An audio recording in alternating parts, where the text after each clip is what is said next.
예수님께서 십자가를 지고 가시다가 더 이상 십자가를 질 수가 없어서 쓰러지게 되었을 때 그 옆에 있던 구레네 시몬이 예수님의 십자가를 대신 지게 되었습니다. 예수님께서는 우리를 위해서 십자가를 지셨지만 예수님을 위해서 진짜 십자가를 졌던 인류 역사상 유일한 사람이 바로 구레네 시몬이 되었습니다. 예수님의 제자였던 시몬 베드로는 예수님을 모른다고 3번 부인했지만 또 다른 시몬은 예수님을 위해서 이렇게 십자가를 또 질 수 있게 되었습니다. 예수님의 공생의 기간에 다른 사람의 도움을 받으신 적이 없지만 이 순간만큼은 유일하게 다른 사람의 도움이 필요했던 순간이었습니다. 주님도 도움이 필요한 때가 있다는 것이죠. 우리 아이들이 어릴 때는 일방적으로 부모에게 공급을 받고 도움을 받기만 하지만 그러나 자녀도 성숙하면 이제 부모의 동반자가 되고 부모를 공양할 수 있게 됩니다. 구레네 시몬은 원치 않는 십자가를 억지로 졌지만 그러나 우리도 신앙이 성숙하다면 주님도 우리의 도움이 필요하겠구나 생각할 수 있고 그런 십자가를 나누어 질 수 있어야 할 것입니다. 우리는 주님을 목자라고 부릅니다. 우리는 주님의 양이라는 뜻이죠. 양 중에서 특히 우리는 어린 양을 많이 생각합니다. 우리는 마음속에 만년 어린 양이었으면 얼마나 좋을까 하는 생각이 있죠. 만년 어린 양은 아무런 책임도 없고 주인의 품 안에서 무한 사랑을 받지 않습니까? 어린 양은 요즘 말하는 우리 그 애완동물과 같아서 뭐 고양이나 강아지 뭐 그런 격이죠. 주인의 품 안에서 그렇게 먹고 자고 자라는 것입니다. 그런데 그 양이 시간이 지남에 따라서 자라야지 자라지 못한다면 그것도 문제입니다. 새끼 양은 반드시 어미 양이 되어야 됩니다. 어미 양이 되어서 새끼도 낳고 젖도 짜고 털도 깎아야 됩니다. 주인에게 뭔가 유익을 끼쳐야 하는데 아무런 유익을 끼치지 않고 만년 어린 양으로 있다면 그게 문제가 아닙니까?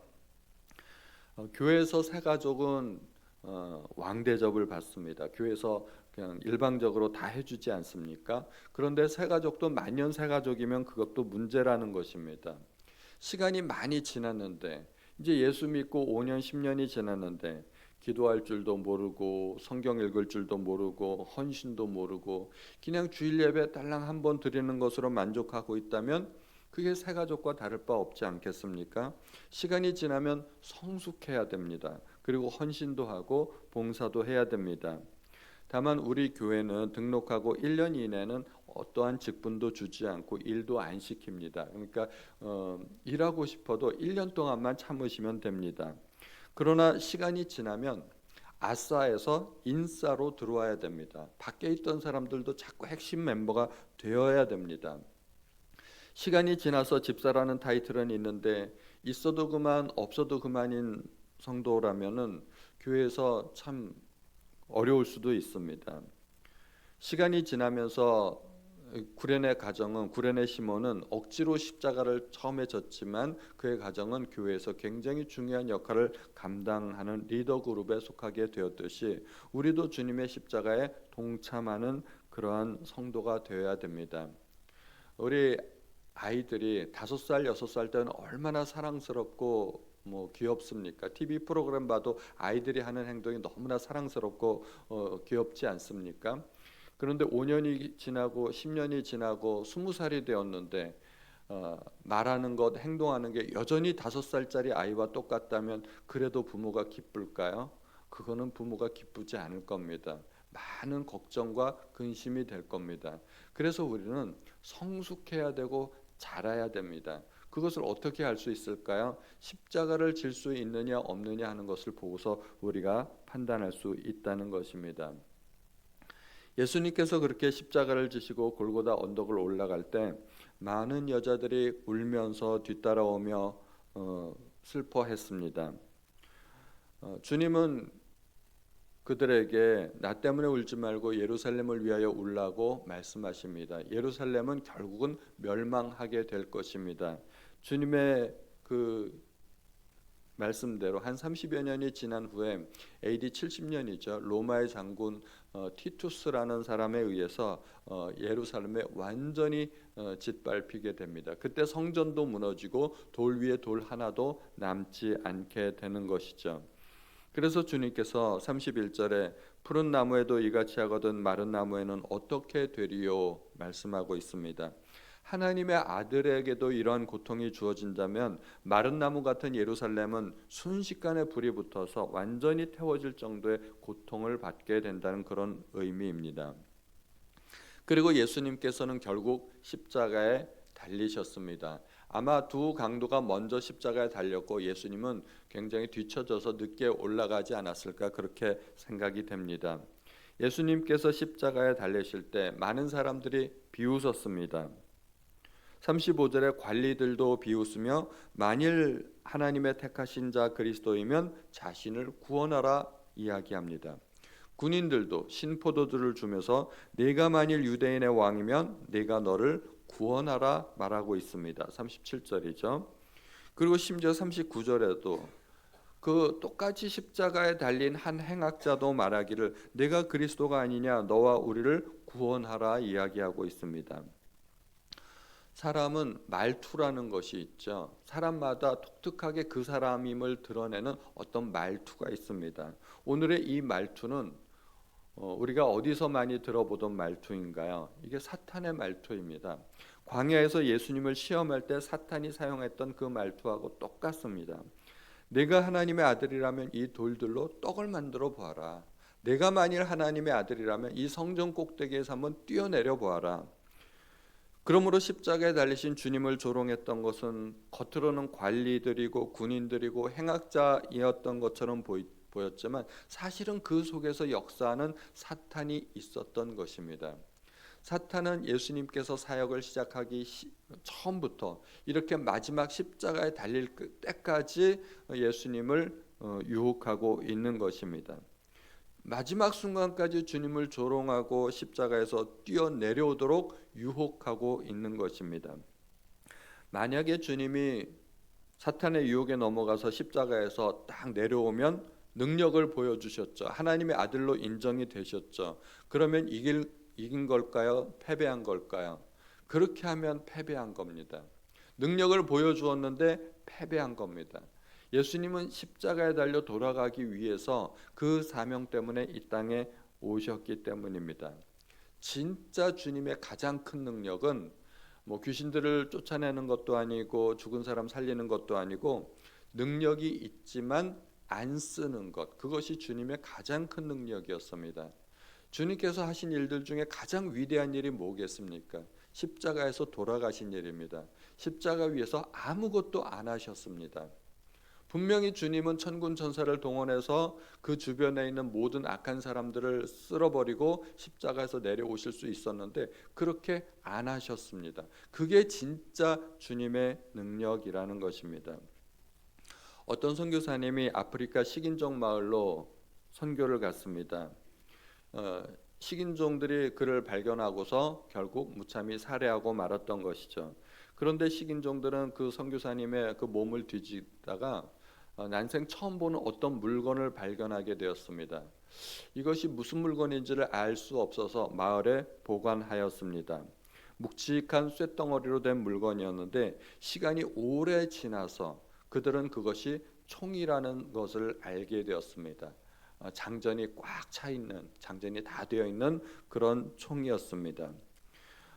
선교사님은 안전을 위해서 가뜩이나 위험한 곳이 아프리카인데 또 식인종 마을에 들어가니까 호신용으로 총을 갖고 들어갔던 것입니다. 그런데 그 식인종 주민들이 자기를 해칠 때 차마 자기가 복음을 전하려 했던 그 사람들에게 총을 쏠 수가 없었던 것입니다. 선교사님은 복음을 제대로 전하지도 못하고 무참히 살해당했지만 나중에 이 사연을 알게 된 그 식인종 마을 주민들은 모두가 회심하고 예수를 믿게 되었다고 합니다. 이 선교사님이 만약에 자기가 가진 그 능력을 사용했더라면 복음을 전할 수 없었겠죠. 예수님은 진짜로 그리스도이셨고 진짜로 하나님의 아들이셨고 진짜로 왕으로 오셨습니다. 예수님은 십자가에 달리셨을 때 얼마든지 자기를 구원하실 능력이 있었습니다. 그런데 아버지의 뜻을 이루기 위해서 그 능력을 사용할 수가 없었습니다. 이것이 바로 십자가의 비밀입니다. 고난을 물리칠 수 있었고 죽음을 면할 수도 있었지만 하나도 거절하지 않으셨습니다. 주님께서 지셨던 그 십자가는 억지로 당하는 고난이 아니었습니다. 십자가는 아버지께서 맡기신 그 고난을 거절하지 않는 것입니다. 예수님은 어쩔 수 없이 마지못해서 십자가를 진 것이 아닙니다. 그것은 물론 아버지의 뜻이기도 했지만 주님께서 스스로 결정하시고 택하신 일이었습니다. 십자가는 무능해서 당하는 고난이 아닙니다. 예수님은 왕이셨고 권세가 있으셨습니다. 그런데 예수님께서 십자가에서 어떤 느낌을 가지셨을까요? 분노와 실망과 또 좌절과 배신감과 육적인 고통도 있지만 얼마나 또 심적인 고통이 있었겠습니까?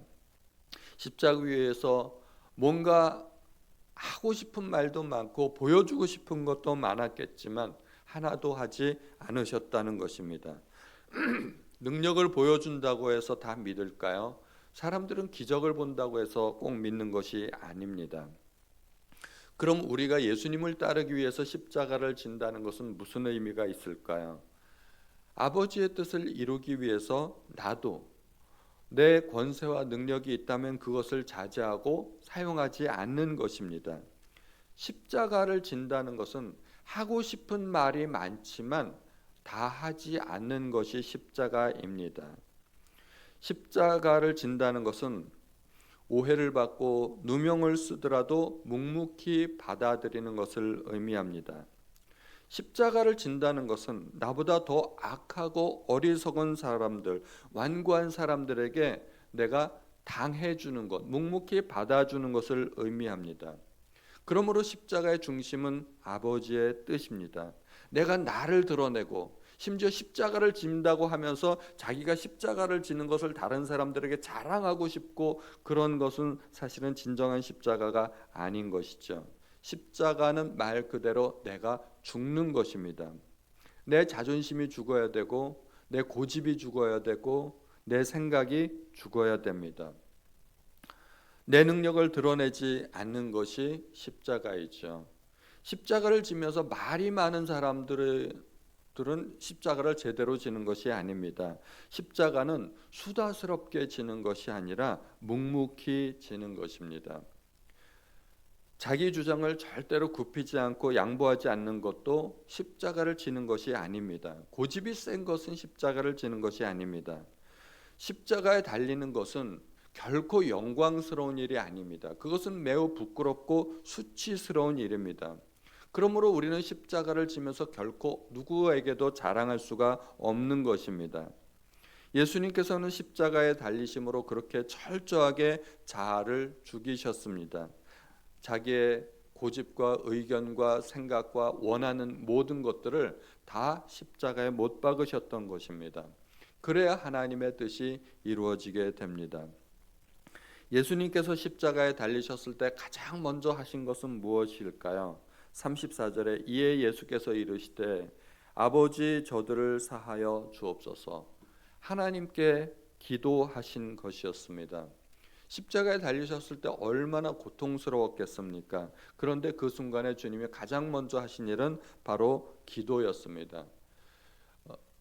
예수님께서는 습관을 따라 기도하셨다고 하셨죠. 십자가에 달리셨을 때도 가장 먼저 하신 것이 습관처럼 나오는 기도였습니다. 그렇게 주님은 아버지와 친밀한 관계를 누리셨습니다. 그런데 그 기도가 어떤 기도였을까요? 자기를 십자가에 못 박는 군병들을 용서해 달라고 하는 기도였습니다. 십자가에서도 주님의 관심은 용서였습니다.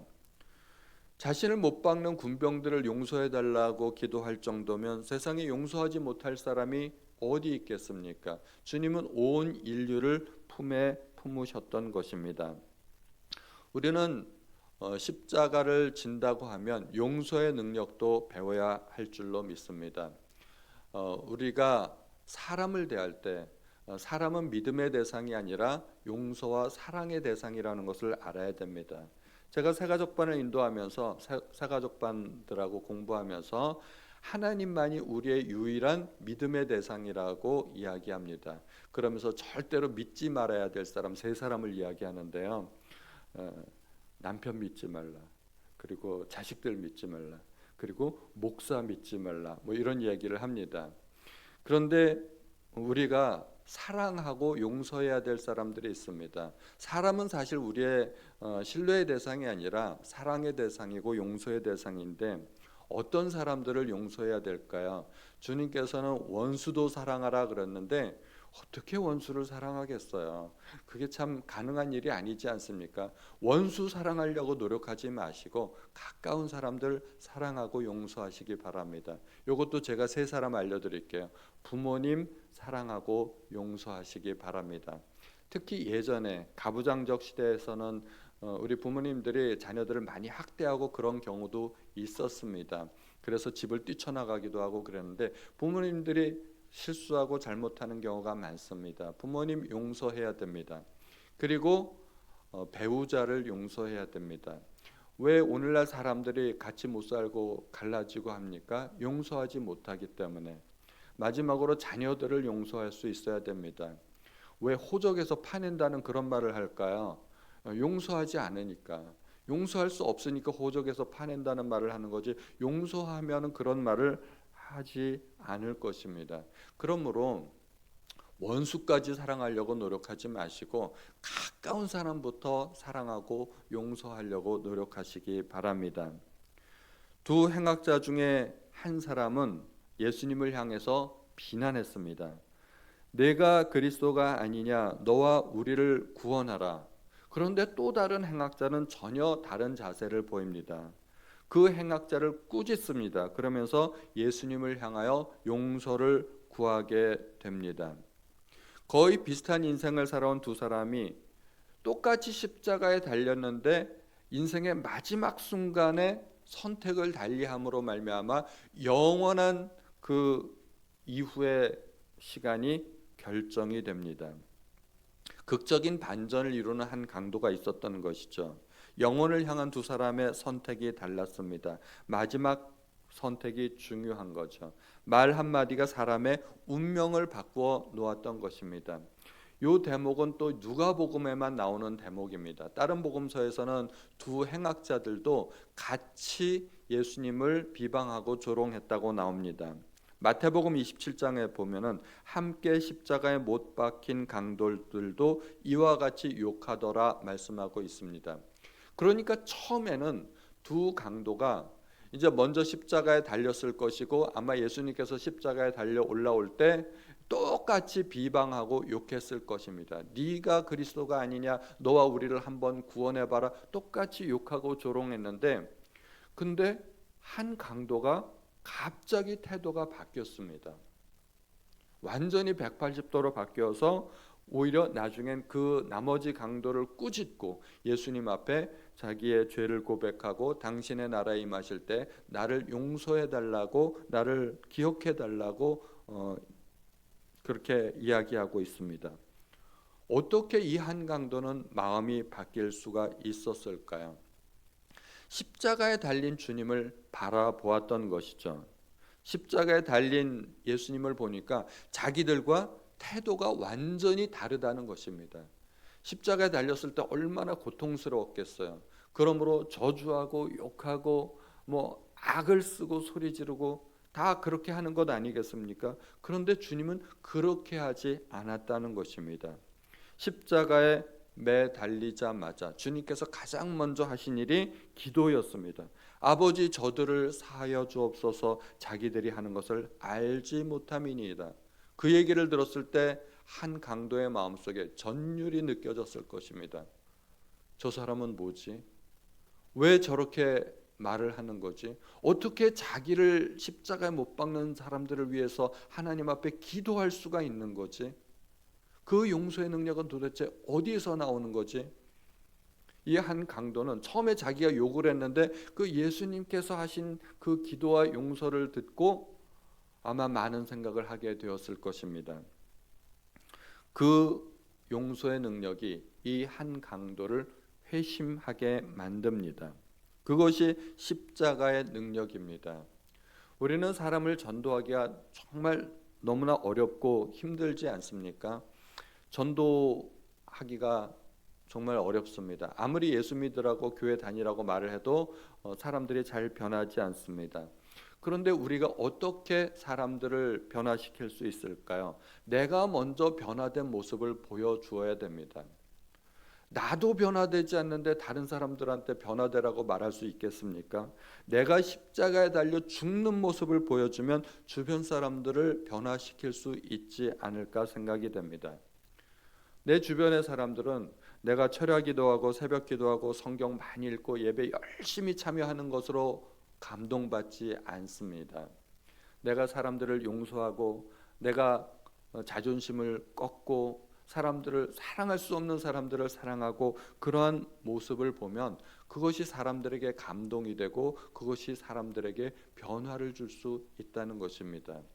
사람들을 변화시키려면 어떻게 해야 될까요? 말로만 되는 것이 아니라 내가 먼저 변화해야 됩니다. 내가 먼저 사랑하고 내가 먼저 용서하고 내가 먼저 참고 인내하는 모습을 보여주면 사람들은 그 속에서 감동을 받을 수 있다는 것입니다.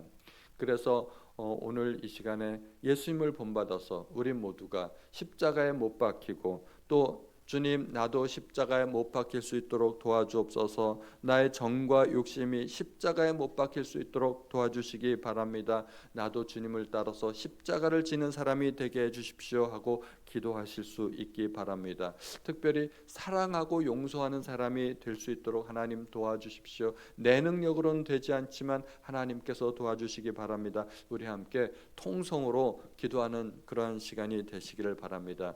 우리 함께 주여 한번 부르시고 통성으로 기도하시겠습니다. 주여 하나님, 오늘도 우리에게 하나님께서 말씀을 주셨습니다.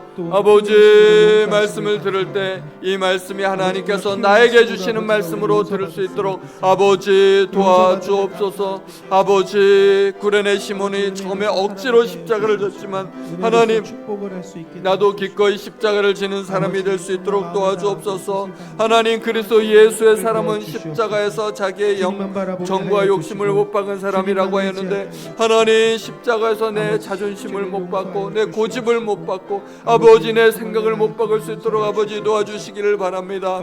아버지, 특별히 십자가 위에서 용서하시는 그 예수님의 모습을 우리도 본받을 수 있기 원합니다.